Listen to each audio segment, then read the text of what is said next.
टुक्रा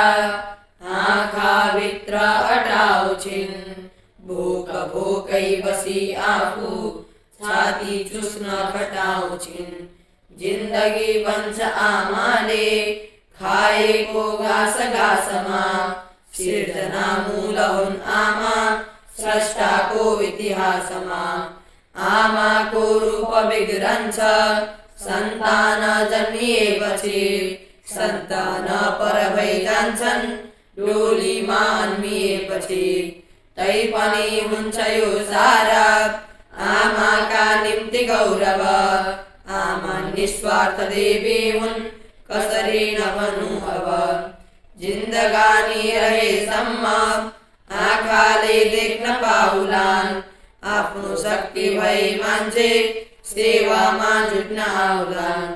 धरतीमै छ सबै चिज खोजे मिल्छ घरी घरी तर जन्म दिने आमा पाइँदैन कसै गरी तर जन्म दिने आमा पाइँदैन कसै गरी।